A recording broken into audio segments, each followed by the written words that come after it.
Welcome back to What One Thing, a Smart Meetings podcast that provides you with a shortcut to the top of the events world by asking successful people what made the difference in their careers and lives. I'm JT Long, Vice President and Content Director of Smart Meetings, and this may be a conversation you've waited your entire career to hear. We have Edward Perotti here. He is a meeting designer's meeting designer. The award-winning event producer has been bringing to life immersive experiences for more than, is it 27 years now, Edward?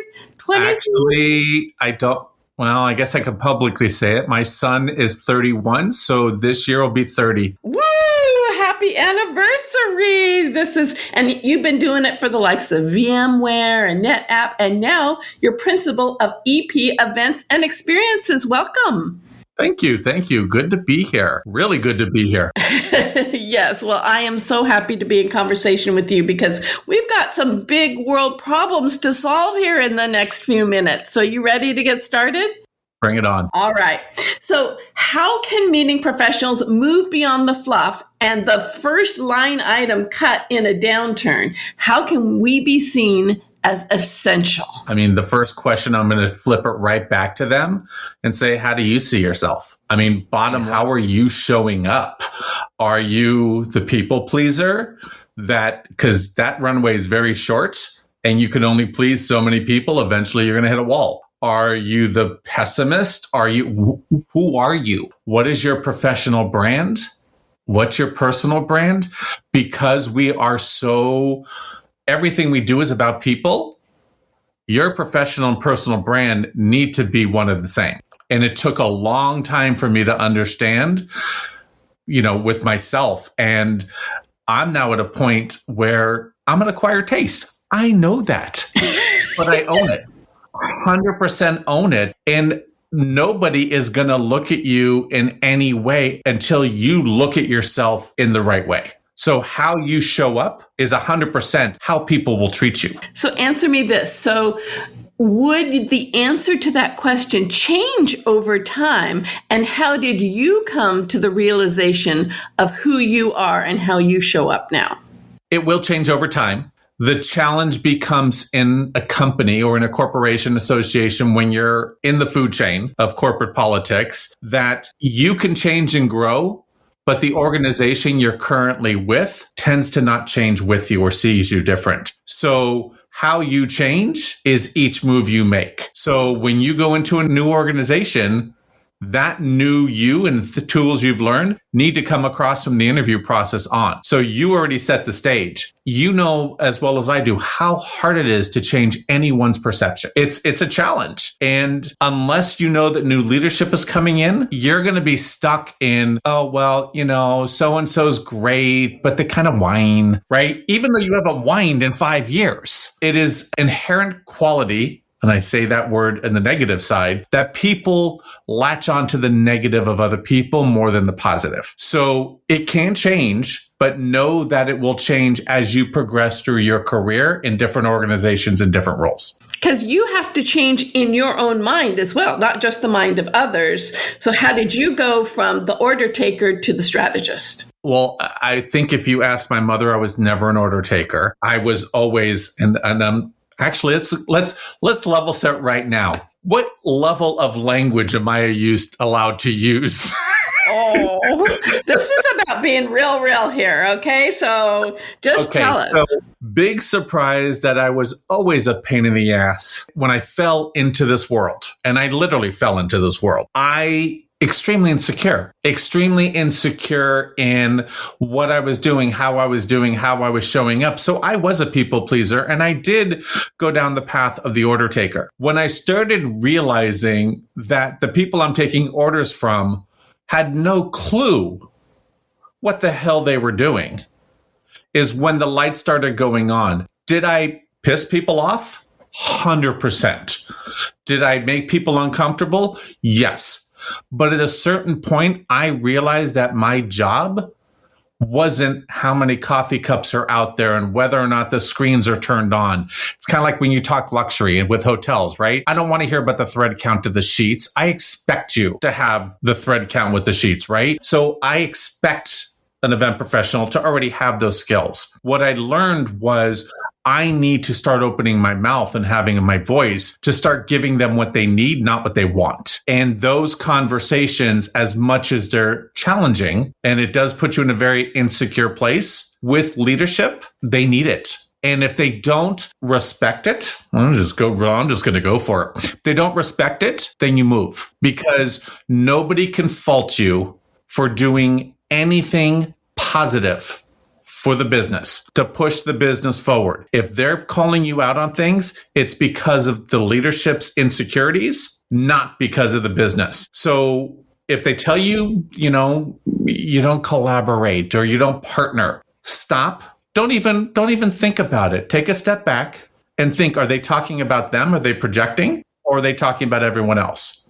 I've had that situation. I went through all my notes, my emails, everything. Like, I can't do my job unless I collaborate. I'm not the sole owner of every piece of information on the planet, right? You need other people. So it's like, okay, it's you who has a problem, not me. But once again, you have to have the voice, and you have to be able to look in the mirror and know who you are and what you bring to the table. That's an important realization. And for people who may be suffering from imposter syndrome, what advice might you have for them if they're trying to make that shift? Once again, go back to the mirror.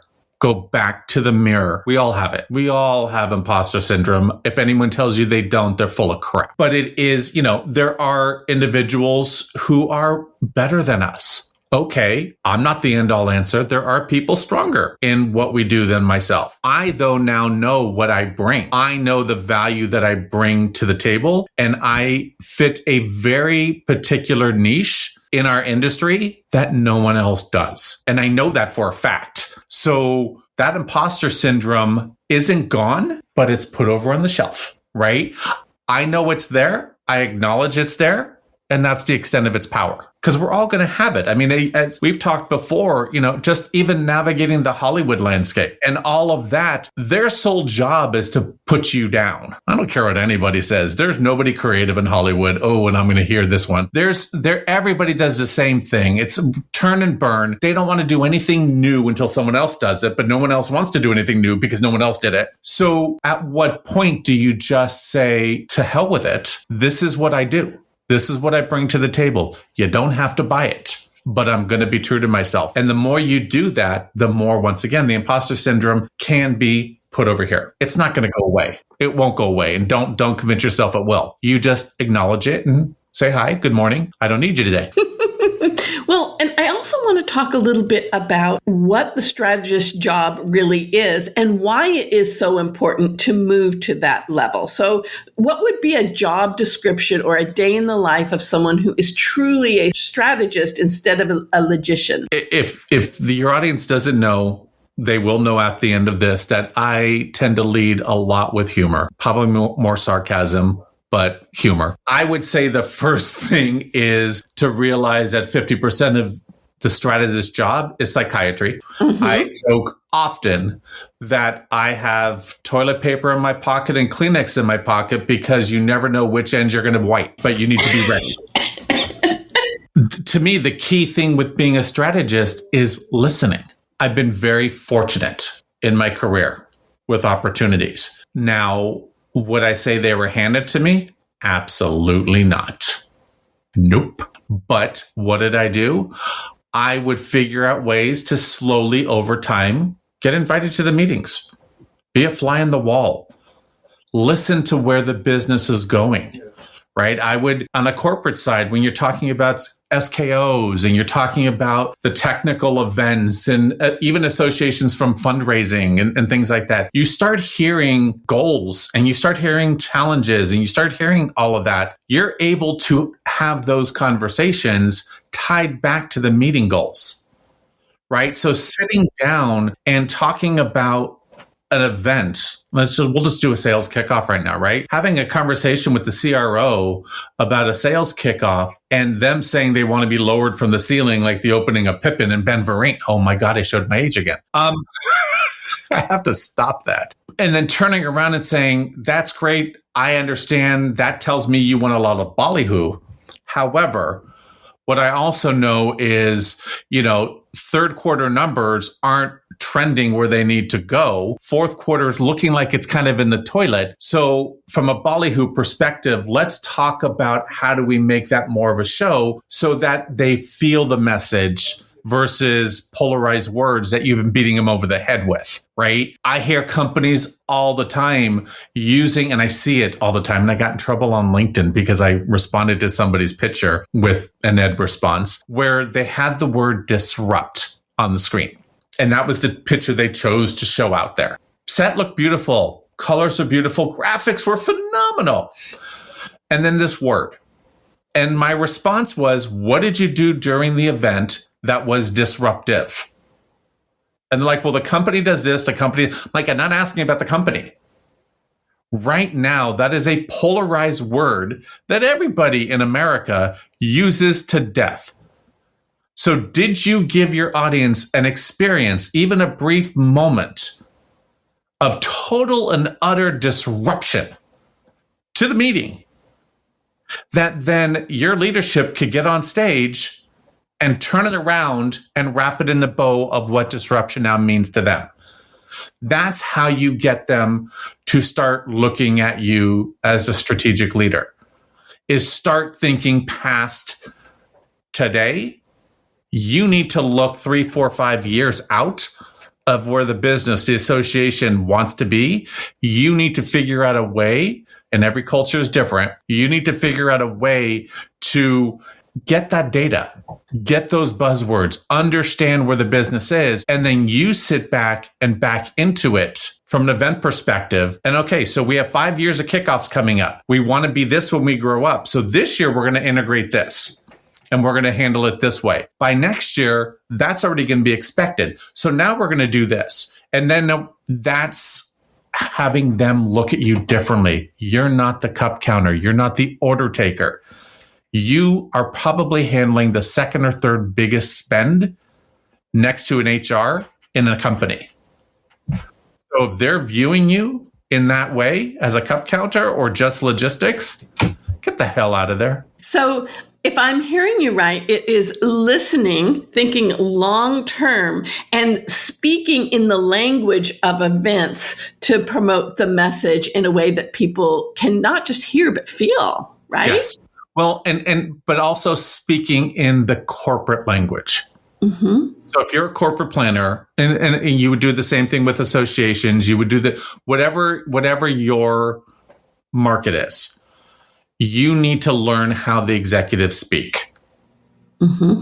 You need to find the words that go to what you need. Like, they're never going to know and understand or care what a BEO is. They don't care. They shouldn't care. And nor should you even be discussing those with them, mm-hmm. right? I mean, if they want to see that level, they don't have enough work to do, right? But you need to be able to translate the world to where they'll understand it and translate the corporate strategy into the event strategy. And you 100% get that way by playing chess. It is a chess game, right? And it is all moves and counter moves and watching the board, which goes back to listening, right? And never forgetting that if the game is played passionately, the pawn can win. And if it's played smart. Yes. Mm-hmm. So you mentioned the power of the budget that a meeting professional controls, but you have also talked to me that really the core competency of a strategic meeting professional is not being really good at making contracts. It's understanding how to use a budget in a creative way to achieve things that maybe couldn't have been done even with a larger budget, right? I mean, everyone has their little tricks. We all have our little tricks of how we share your tricks with us, Ed. No, it's not. They're not tricks. They really aren't tricks. I just believe in when I start working on a program and I have, well, let me take a step back. We all know that this is chicken and egg, right? They're not going to approve the event until you put a budget together. But you really can't put a real budget together until you have contracts and you actually negotiate them down. So you do have to take best guess on certain things. You do need to do a little homework. You can use historical data, right? Last year we spent this on this, and okay, let's give it an 11% increase for inflation or to be safe and things like that. But when you have that and they sign off on it, I at that point, I believe in transparency. I'm not going to go around and round with the hotel and conference services and catering and all that if I'm doing the event, the whole event myself. I'm going to turn around and cut and paste that section of the budget that's food and beverage related and send that directly to them and say, you know what? Chef knows his food costs better than I do, better than you do. You know the level of what I want. You know how many events I need. You rob Peter to pay Paul, but that bottom number is what I need to hit. Come back to me with with menus. If he wants to do something off menu, whatever, I don't care. Let's talk about it. But let's really talk about how to navigate that, because finance is your friend. And for the next, I'm going to say 4 or 5 years, finance is going to be heavily involved. They think they run the company. We know differently, but they think they run the company. So let's play nice in the sandbox. We have nothing to hide. We do better if we're fully transparent anyways. So let's give it to them. But if you commit to a number based off of the program that they've given you, there's a bunch of caveats with that one, right? If they don't fundamentally shift the program and add a ton of things, you need to hit that number, because that's how you get the credibility. The minute you get finance off your back, you start being able to have the other conversations, right? So to me, that's the biggest, it's not a trick. It's just more common sense. I hate the term, because I'm not going to call them an enemy, but the old adage of, you keep your friends close, but you keep your enemies closer. Well, in this situation, I want finance close to me, right? I just did a small event, in a leadership event in Texas, and they threw a curveball at me that they needed an entire board of directors meeting attached on at the end, and they wanted this and they wanted that. And we ended up actually getting all of that within the current spend of the original program. And it was just creative financing, right? Do we really need all those uplights? They're not going to notice, right? But these are tricks we all know. But now the finance team knows, and they've seen the reconciliations.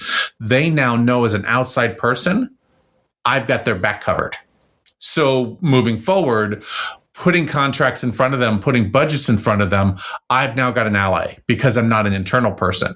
So now I have credibility because I was speaking to them and looping them in the process and having those conversations. So you can call it a trick or you can call it just survival, but finance is your friend, and use them to your benefit, because they can also go to bat for more money when you need it. Absolutely.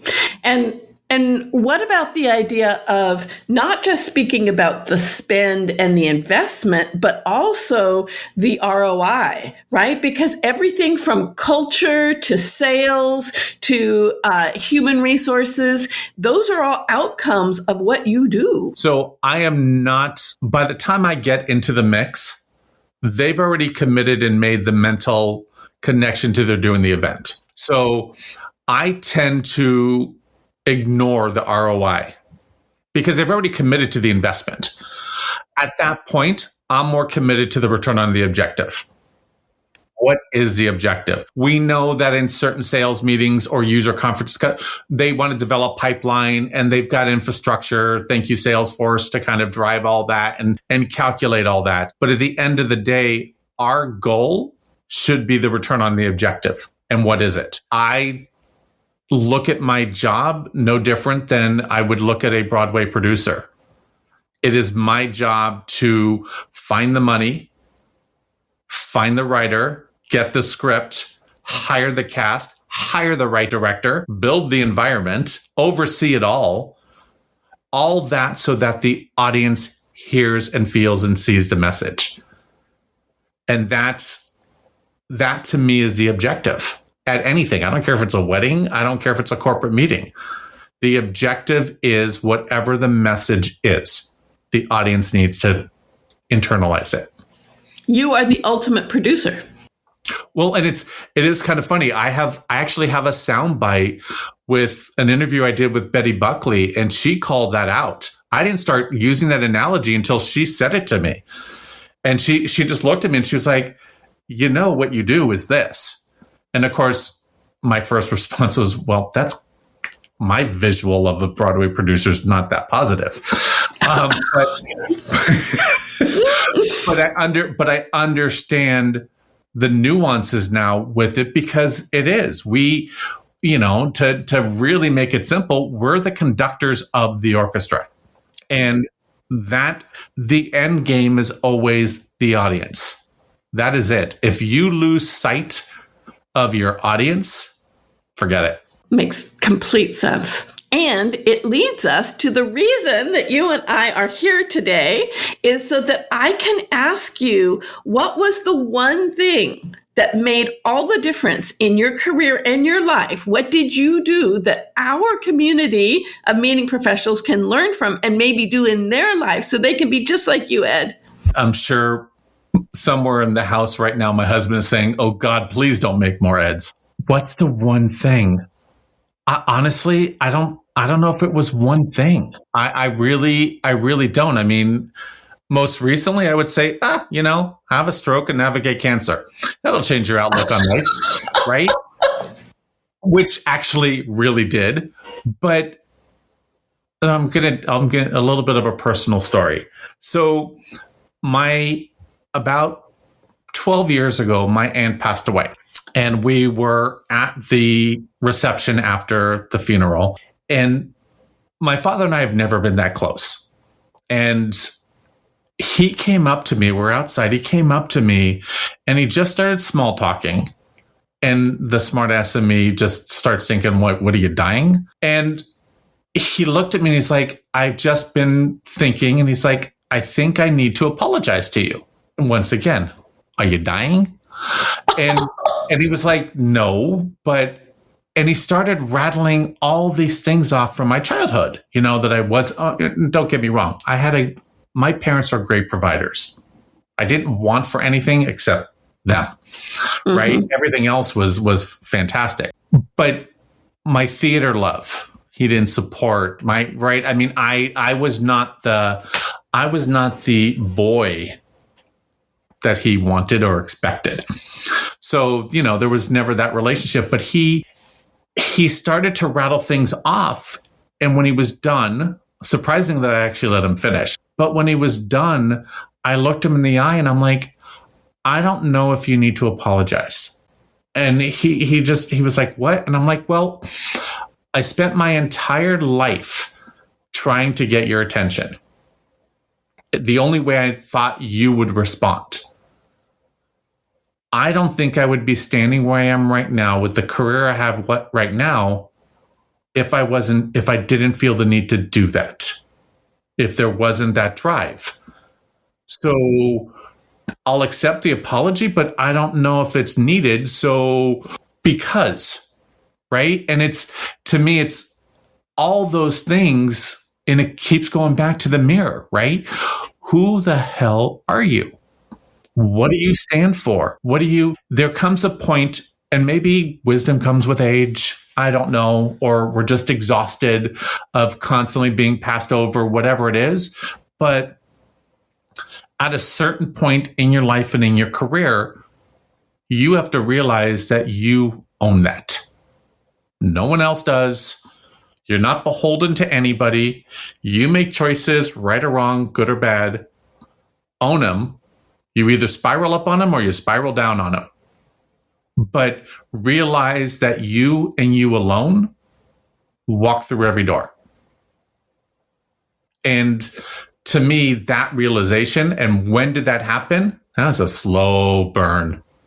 That's a slow progression. It is not a lightning bolt, clouds parting, angels up on high singing awe. It is a slow realization of being burnt, being exhausted, having some amazing wins and just realizing that I actually matter. And when you get to that point, everything kind of changes. Thank you so much for your honesty, Ed. And I think that your one thing is something that everyone has had their trials and tribulations. Everyone has had to fight demons, right? And then they have to look in the morning in the mirror and say, you know what? You got this. And it's not like you can say it once and it's done. It is every single morning talking to yourself, knowing yourself, and being ready to grow. So I get a lot of, and I think I didn't give you one. I needed to give you one. But my silly pins and t-shirts that I have with, I think you know, right, with the Edward Perotti, and purposely not spelled correctly so that you put in your own word with there. But the reason behind those really was a motivator for me. That's how it started. The whole idea of being in a physical therapy hospital recovery room, learning how to walk and talk and brush my teeth and go to the bathroom, all the things you take for granted, is I literally, my bed faced the mirror, which was not pleasant. So I got to see what I look like every morning without filter. But I would look in the mirror and I started saying that to myself to motivate myself to get up and to start moving and to start doing it. And that's kind of my hope with our peers, is that they actually start doing that for themselves, right? I am so-and-so, effing so-and-so. I have value. I do my job. I know my job. Y'all can't touch me. Get out of my way. Right. And it's, we have industry peers who have had great success. However, and we put those individuals up on pedestals. But if we really look at our history in this event industry, it's always kind of the same percentage of people that are up on the pedestal and everyone else is still down here. Yes, we now have a chief events officer. Fantastic, right? What is it, with Time Magazine or something like that? Yeah. We have that role. That's great. Yay. But let's talk about the common folk. The only way they're going to get to a realistic level is to change themselves and to change how they look at things, right? And don't expect anything to be handed to you. Like, get off your butt. Get off your butt. That is fabulous advice. And we are going to save the rest of your advice for our part 2. So check back in a couple of weeks because this is a conversation that needs 2 parts.